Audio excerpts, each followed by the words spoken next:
кога кажат ти дека има нека проблем кај нас не е толку економскиот модел, туку корупцијата. Да. Значи, не можеме да ги одвоиме тие работи. Аха.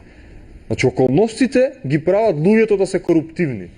Сега, за тоа ни е потребна една свесна политичка гарнитура, една нова генерација, јас би рекол. Значи, нас ни е потребна нова генерација, без разлика дали тоа е левица, може би само почетокот тука.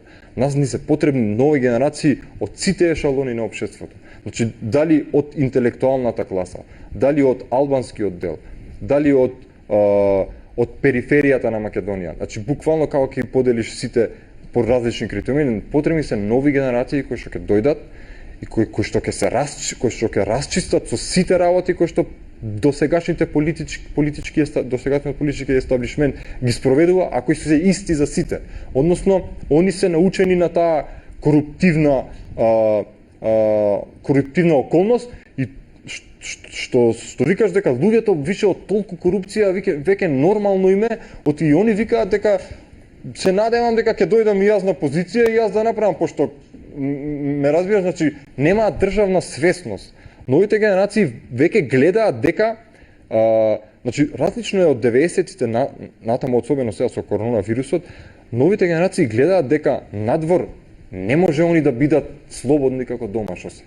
Никој не сака да оди надвор, Јанко. Значи, они сакаат да останат тука, сакаат тука да им биде убаво, не сакаат да одат во тугини, одат од небре, значи одат од тешкоти. Никој не зима бугарски пасош, затоа ние не ги стигматизираме луѓето кои што взимале бугарски пасош. И 10 пати го повторуваме тоа од партија. Значи не ги стигматизираме ние луѓето кои што взимаат бугарски пасош, оти тоа го прават од економски причини, а не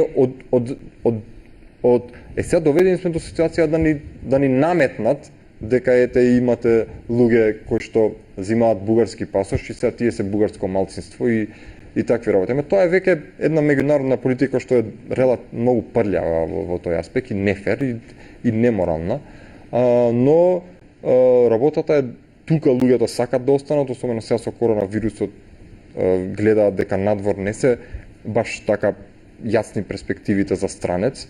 Мораме да се ја решиме нашата држава, значи тука да расчистиме со некои работи, да се создаде добра клима, да се изградат капацитетите и од тука да се почне да се гради.